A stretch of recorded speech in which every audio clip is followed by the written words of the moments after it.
I'm Dr. Carrie Horn, author of A Soul Aligned, How God Heals His Creations, and Heart Known Series Workbook, a practical application workbook for biblical healing. In this video, we're going to be discussing Ezekiel 38. And the reason why I feel that it's important for us to have an accurate understanding of Ezekiel 38 is because there's a lot of false doctrine going around that Ezekiel 38 is referring to Russia and Ukraine.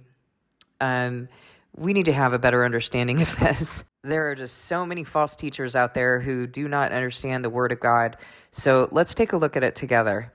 The word of the Lord came to me, Son of man, set your face against Gog, the land of Magog, the chief prince of Meshech and Tubal. Prophesy against him and say, This is what the sovereign Lord says, I am against you, Gog, chief prince of Meshech and Tubal. I will turn you around, put hooks in your jaws, and bring you out with your whole army, your horses, your horsemen, fully armed, and a great horde with large and small shields, all of them brandishing their swords. Persia, Cush, and Put will be with them, all with shields and helmets, also Gomer with all its troops, and Beth Togarmah from the far north with all its troops, the many nations with you. All right, in order to understand who we're talking about, we need to go and take a look at what Gog actually means. So I'm going to use my little handy dandy tool. I'm going to go to blueletterbible.com and I'm going to type in Gog. Then I'm going to click on the reference that I want in Ezekiel 38. And I'm going to click on the little number that's going to have an H. And in this case, H1463. I'm going to click on that. And then it's going to take me to a page where it tells me the Hebrew translation. As I scroll down, I'm going to see the outline of biblical usage typically refers to a mountain. And then I can go ahead and take a look at all of the different usages of this word within the scriptures. Now, I want to be certain of what we're talking about here. Mountain sounds right. It's got all the cross references. It reminds me of in Ezekiel 4:7 when God says, What are you, mighty mountain? Before Zerubbabel, you will become level ground. Then he will bring out the capstone to shouts of God bless it, God bless it. Now, I happen to know that this is talking about the time of the witnesses here, and it's also talking about the time of the witnesses in Zechariah 4:7. But I want us to continue reading on, and then we'll kind of bring that in together.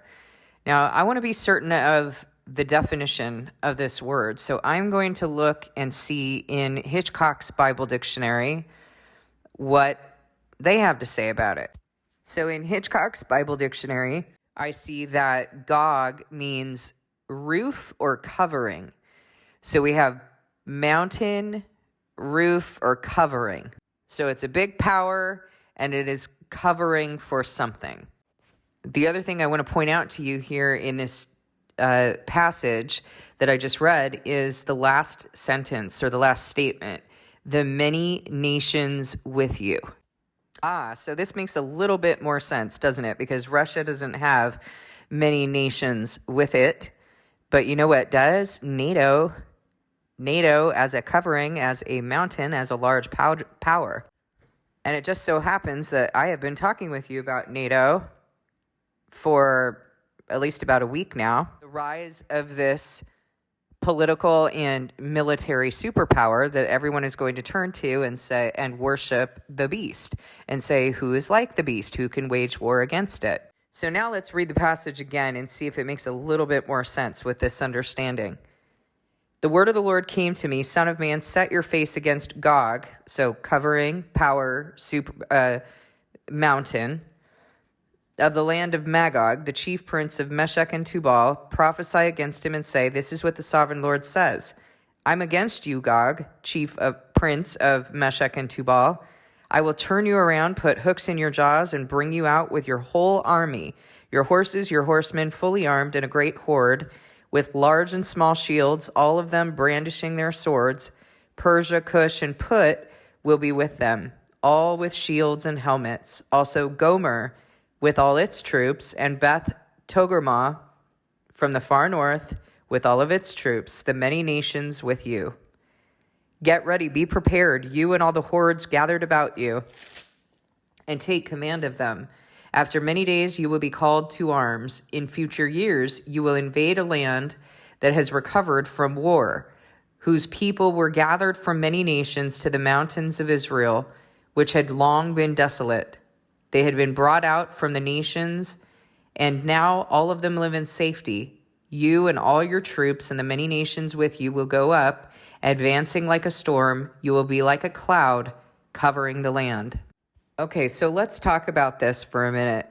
I've told you before, don't be focused on the man. Don't be focused necessarily on the system. You need to understand that the man or the system are just a covering for the Antichrist. And so the Antichrist spirit is going to execute his agenda through a man, a group of men, a system. The Antichrist has been doing that for a long time.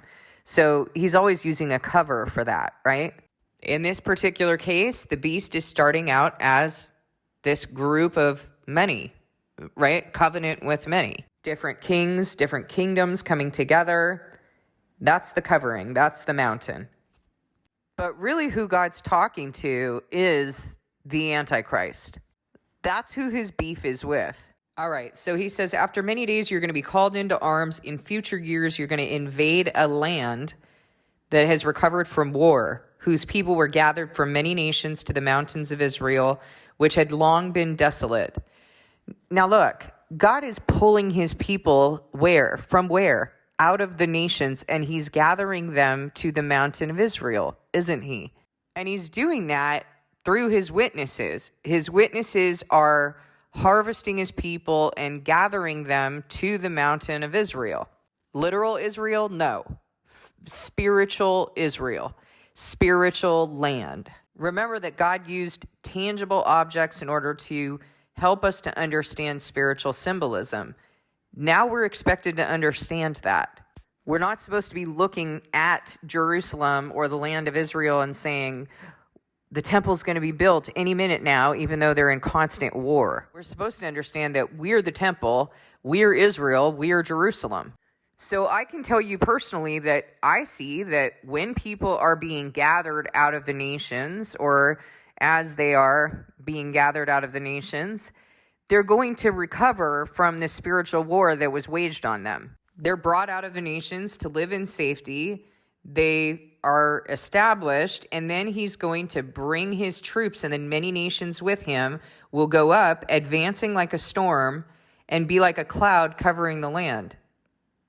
That is the Antichrist reign, a reign that is going to come against God's people who have come out of the nations, who are living in safety. And the Antichrist is going to advance against them. And as it's written in Revelation, whoever goes into captivity they will go. Whoever dies by the sword they will die. Verse 10, this is what the sovereign Lord says. On that day, thoughts will come into your mind, and you will devise an evil scheme. You will say, I will invade a land of unwalled villages. I will attack a peaceful and unsuspecting people, all of them living without walls and without gates and bars. I will plunder and loot and turn my hand against the resettled ruins and the people gathered from the nations, rich in livestock and goods, living at the center of the land.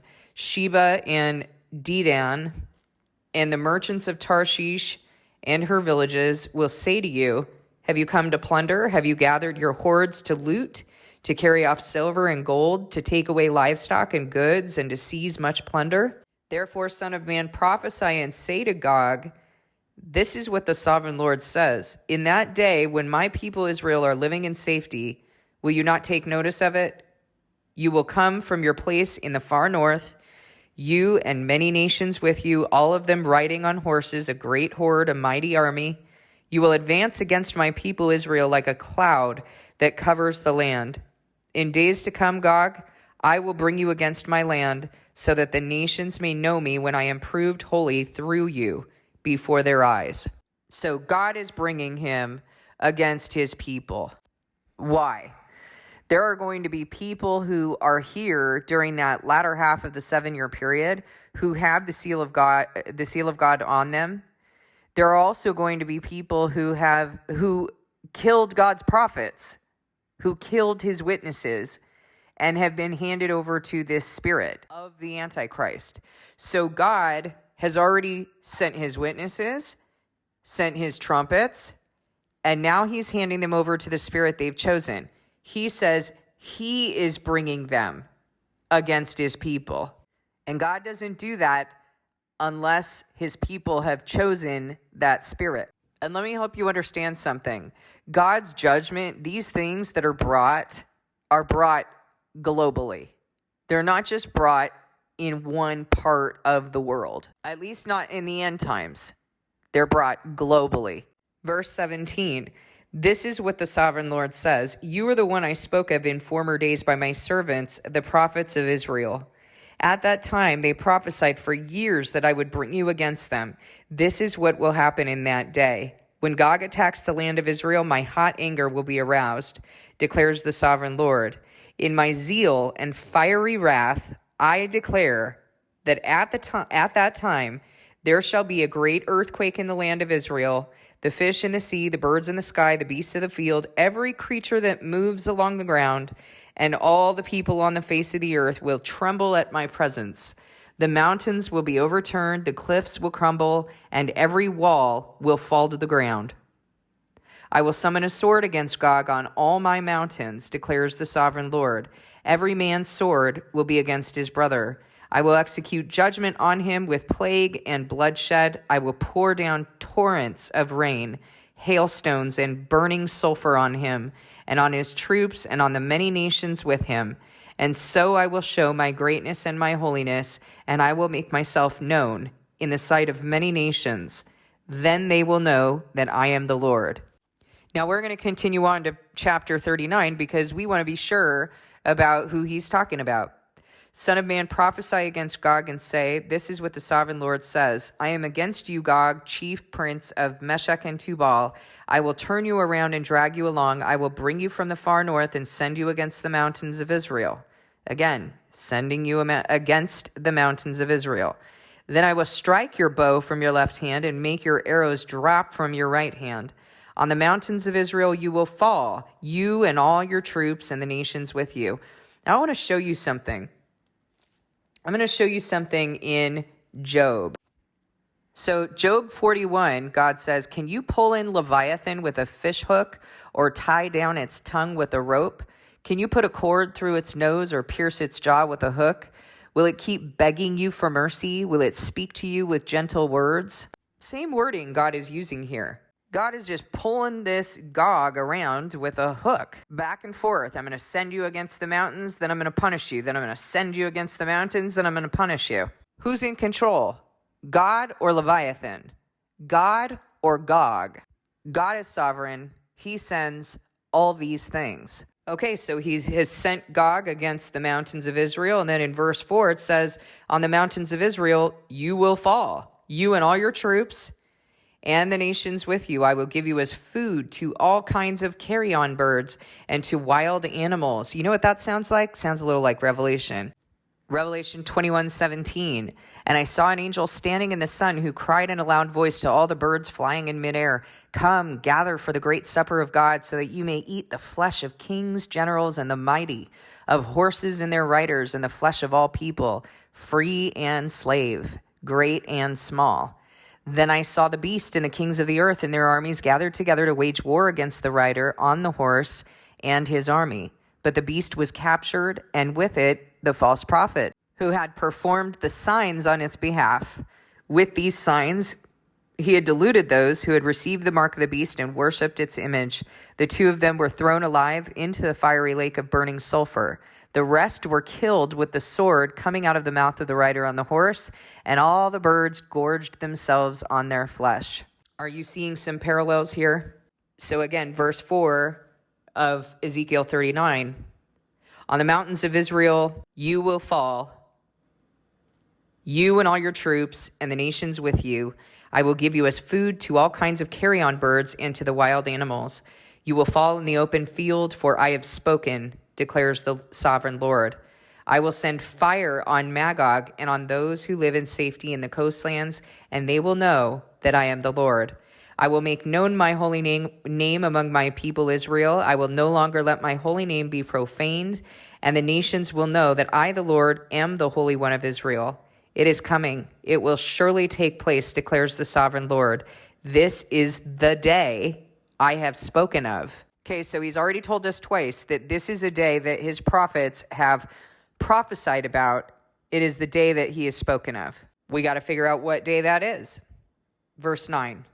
Then those who live in the towns of Israel will go out and use weapons for fuel and burn them up, the small and the large shields, the bows and arrows, the war clubs and spears. For 7 years they will use them for fuel. They will not need to gather wood from the fields or cut it from the forests, because they will use the weapons for fuel. And they will plunder those who plundered them and loot those who looted them, declares the sovereign Lord. Okay, so he's talking about some weapons that they've been using that the people of God are going to live on for 7 years. On that day, I will give Gog a burial place in Israel in the valley of those who travel east of the sea. I will block the way of travelers because Gog and all his hordes will be buried there. So it will be called the Valley of Hamon Gog. Now, Valley of Hamon Gog means multitudes of Gog. So there's more than one. It is a system.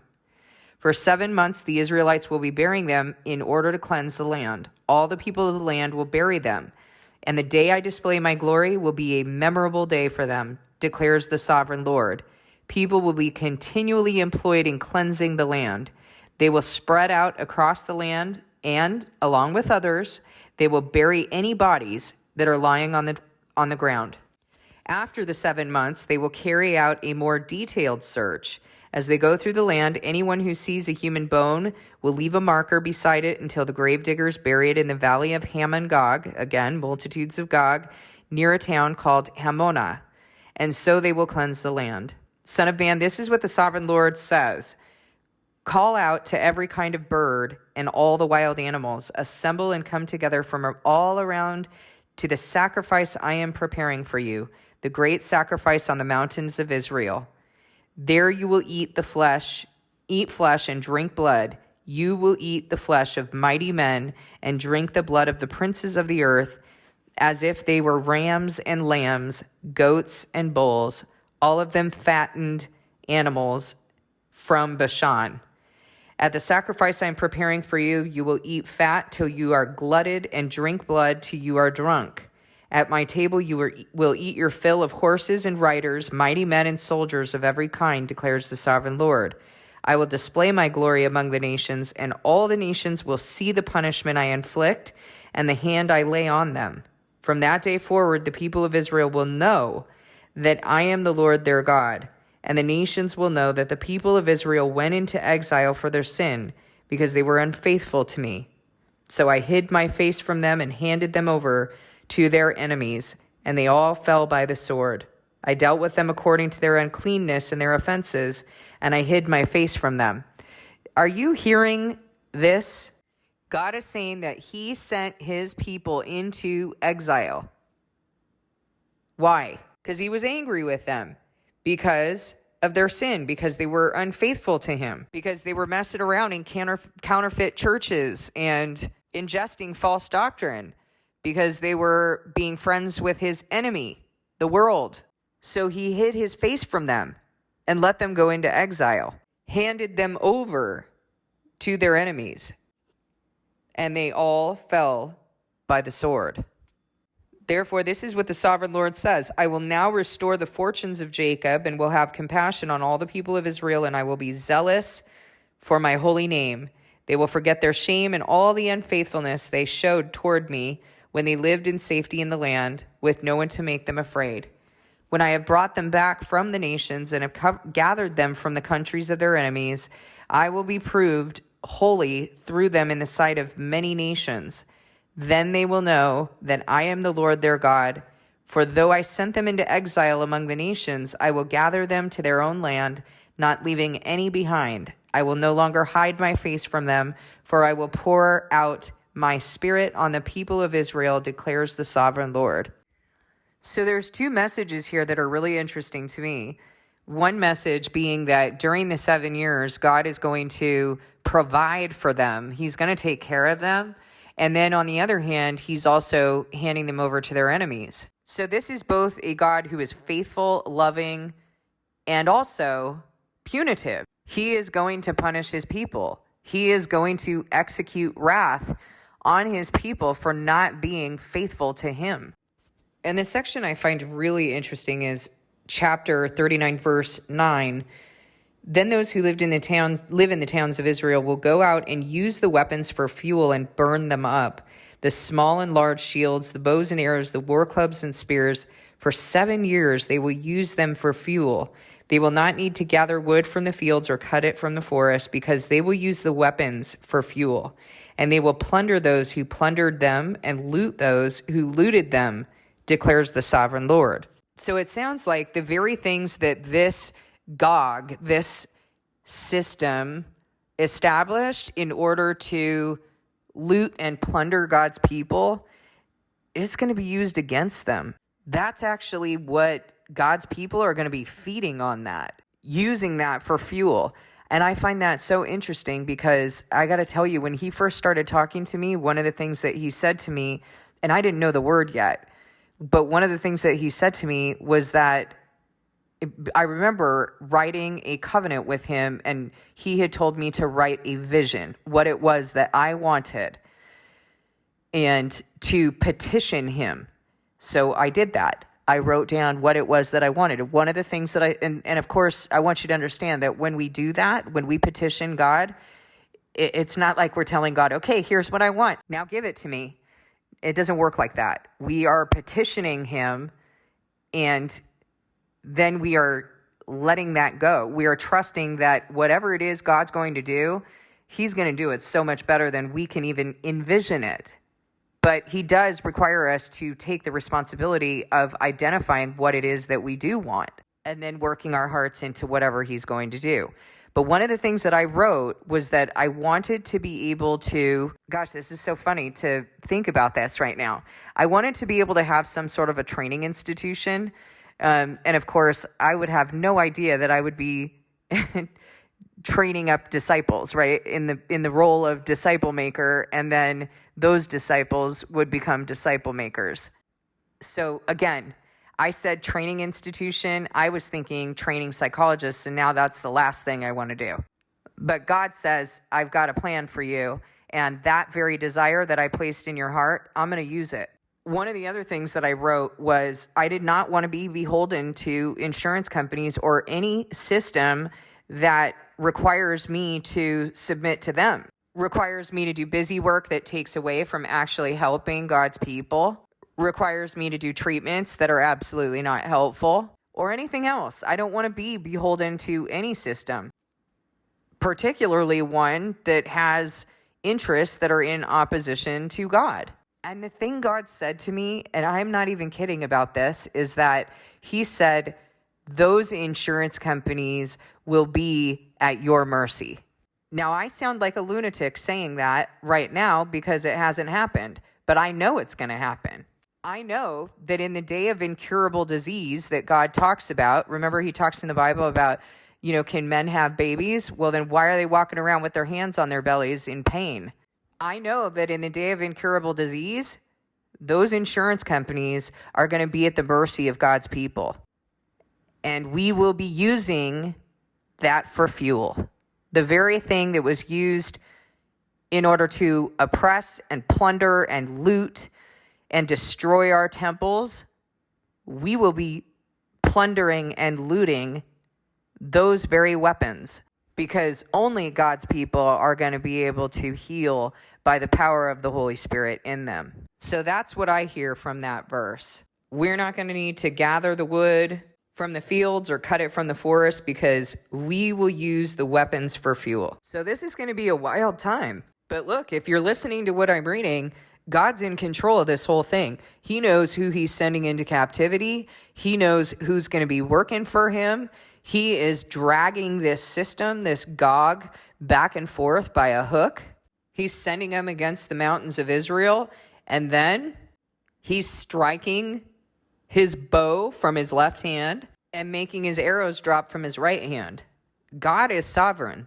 And then understand that those who do not choose him will go into captivity. He will display his glory among the nations, and all the nations will see the punishment he inflicts and the hand he lays on them. From that day forward, the people of Israel will know that he is the Lord their God, and the nations will know that the people of Israel went into exile for their sin because they were unfaithful to him. Now that sounds a lot like his promise to Solomon when he dedicated the first temple to God. Let's take a look at that. So 2 Chronicles chapter 7, verse 11. So Solomon prays this prayer, and then God responds to him. Now remember, not every temple, just because someone builds a temple doesn't mean God is there. It doesn't mean that it's God's temple. There are a lot of temples that are not his. He has to choose. So just because Solomon dedicated that temple to him, God had to respond and say, all right, I've chosen this place. Okay. When Solomon had finished the temple of the Lord and the royal palace and had succeeded in carrying out all he had in mind to do in the temple of the Lord and in his own palace, the Lord appeared to him at night and said, I've heard your prayer and have chosen this place for myself as a temple for sacrifices. God has to choose the temple in order for the temple to be his. God has to choose you in order for you to be a temple for him. He also has to accept you as a sacrifice. Verse 13, when I shut up the heavens so that there is no rain or command locusts to devour the land or send a plague among my people, if my people who are called by my name will humble themselves and pray and seek my face and turn from their wicked ways, then I will hear from heaven and I will forgive their sin and heal their land. Now my eyes will be open and my ears attentive to the prayers offered in this place. I have chosen and consecrated this temple so that my name may be there forever. My eyes and my heart will always be there. As for you, if you walk before me faithfully as David your father did, and do all I command and observe my decrees and laws, I will establish your royal throne. As I covenanted with David your father when I said, you shall never fail to have a successor to rule over Israel. Now, here's the next promise. Verse 19. But if you turn away and forsake the decrees and commands I've given you and go off to serve other gods and worship them, then I will uproot Israel from my land which I have given them, and will reject this temple I have consecrated for my name. I will make it a byword and an object of ridicule among the peoples. This temple will become a heap of rubble. All who pass by will be appalled and say, why has the Lord done such a thing to this land and to this temple? People will answer, because they have forsaken the Lord, the God of their ancestors, who brought them out of Egypt, and have embraced other gods, worshiping and serving them. That is why he brought all this disaster on them. And what did he say in chapter 39 of Ezekiel? Verse 21, I will display my glory among the nations, and all the nations will see the punishment I inflict and the hand I lay on them. From that day forward, the people of Israel will know that I am the Lord their God, and the nations will know that the people of Israel went into exile for their sin because they were unfaithful to me. So I hid my face from them and handed them over to their enemies, and they all fell by the sword. I dealt with them according to their uncleanliness and their offenses, and I hid my face from them. Sounds like a God who's not messing around. It sounds like a God who keeps his promises, both for blessing and for punishment. So that is Ezekiel 38 and 39. I want you to understand very clearly that this is referring to the 7-year period. It is referring to not one nation, not one nation coming against another nation, not Russia and Ukraine. It's referring to the people of Israel. That's been made abundantly clear in chapter 39, hasn't it?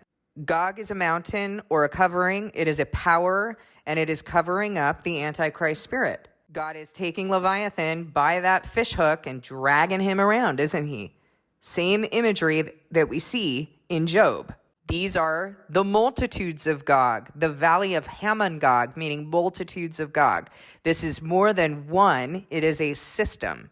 And I demonstrated to you the parallels between Ezekiel and Revelation. So there really should be no question as to who this is and what's going on here. Please, for the sake of your own sanity, your own clarity, discern this with God. Please, if you're listening to people's prophetic channels and all of this other nonsense that people do, please reconsider that. Please discern that with the Spirit of God, because I personally have not found a single person who is preaching sound doctrine. And I know that the way that I talk with you is not what you're seeing on these other channels. I am never putting you in a position to depend on me for what you should be getting from God. I am constantly telling you, discern it with God. Here's what he says, discern it with God. You've got to discern the shepherd and you've got to discern the message. And the only way that you can do that is by being connected to God first. Don't come into these videos without being connected to God first. Even if it's just that you sit and say a prayer and ask for discernment and you stay connected to his Spirit before you watch these videos, that's the right way to do it. You got to be connected to him. Otherwise, you will be deceived. And I'm going to tell you why. Because God has said that he sends deception to those who did not love truth. And the only source of truth is not me. The only source of truth is God's Spirit and his word.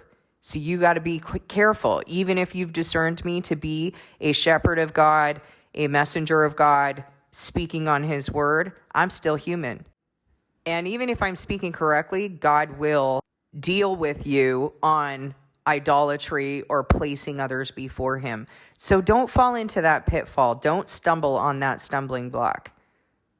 Thank you so much for listening. God bless you, and I'll see you in the next video.